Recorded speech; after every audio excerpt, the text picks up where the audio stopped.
Above the coastal mountains, there is a volcanic place, with waters fed by ancient springs, and heated by future eruptions. If you reach the waters, it is said you can feel in them what has already passed, and what is yet to come.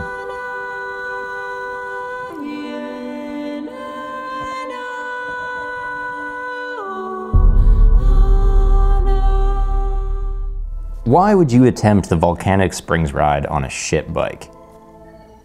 You wouldn't. Except for that you blew the studio budget on your blue wall, so cheated the books by penciling the studio bike into a production budget for a later video, $400, a volcanic springs shoot, and damn near all of which I've already spent on that motorcycle. Yeah, the only way this paperwork is gonna clear the boss is if we can actually make that bike work for this video.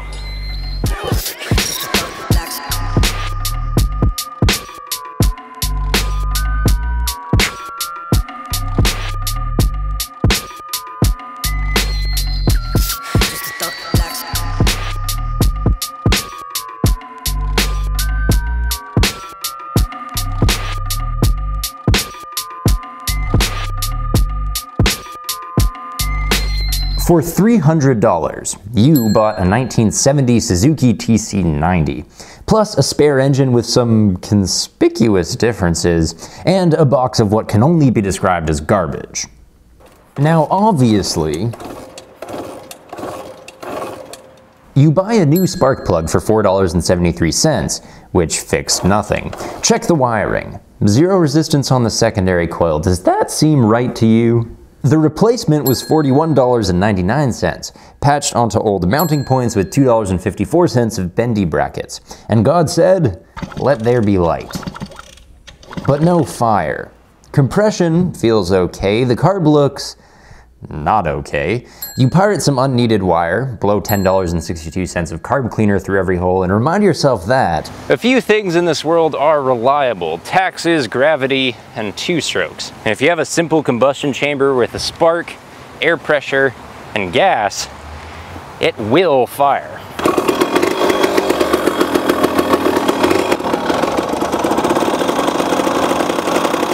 But it might not move.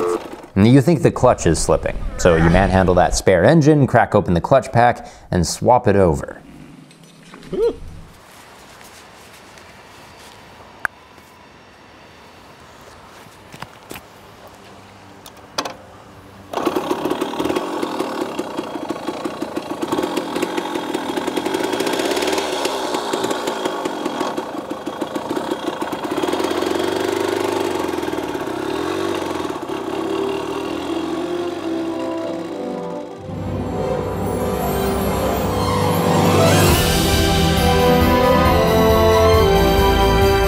She's tiny.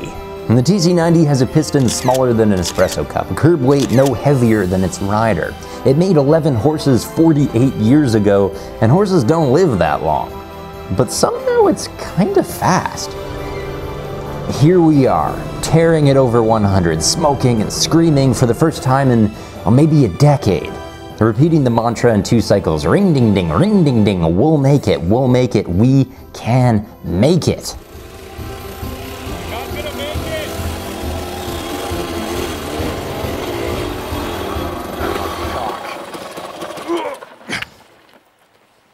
Told you. She's going down. She's bogging down every time I open it up. Feels super lean, eh? I don't think she's got the torque to climb much further. So we're here. We've gone 70 clicks. The volcanic pools are another 130. And this looks all uphill, dude. What I'm doing is essentially misadjusting the choke. I don't know if there's a vacuum leak or if maybe I bought something when working with the carb, but got to counteract that lean mixture.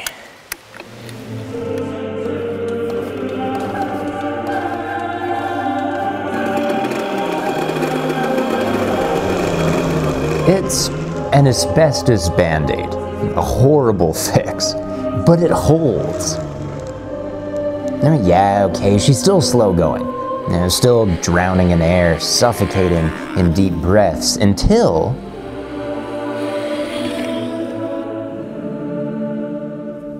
altitude. The air thinner, the mixture richer, and we're getting closer.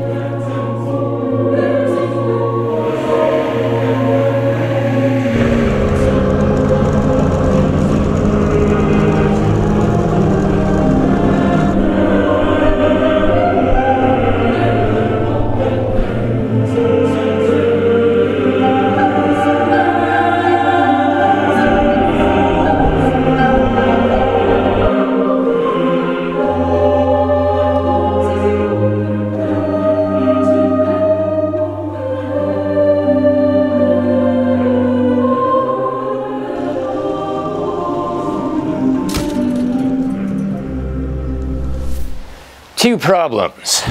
First, I put a rock through this rusted up excuse for a muffler. The hole's behind my little mesh spark arrestor, so in the spirit of not burning the forest down, we stop here now for repairs. The second problem, she's puking oil. In theory, the TC-90 is green.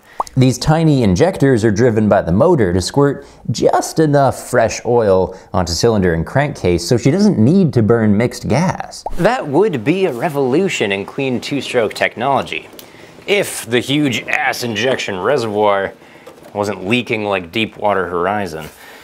I empty a tube of JB Weld to plug the Firestorm, and a bottle of sealant to stop the oil slick. Feeling less like a two-wheeled natural disaster, but we carry on.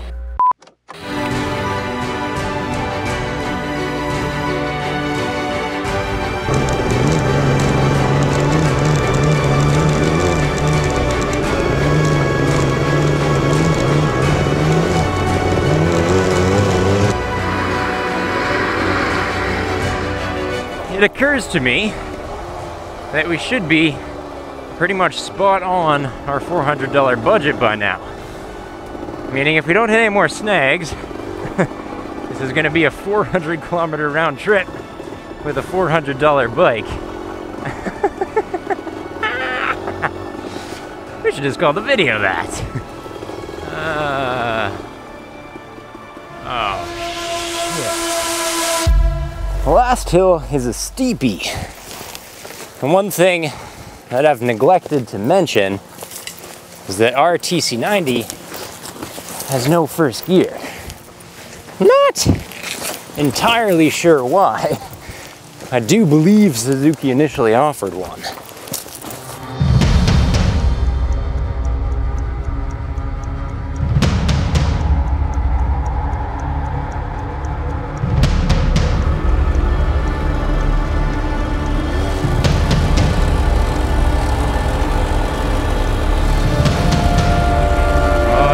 Down. We need a lower gear. Come on.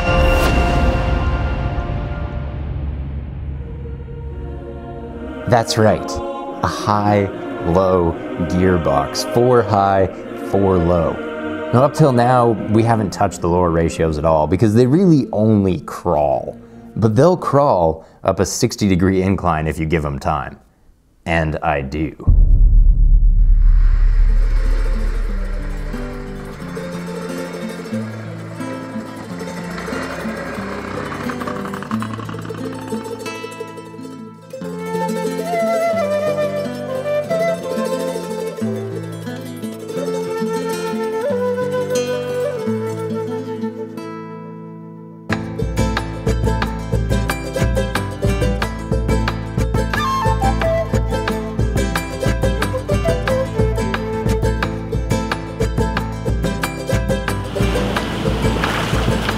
The springs. The timeless waters flow forwards and backwards to future and past. But it's not this spring. It's that one.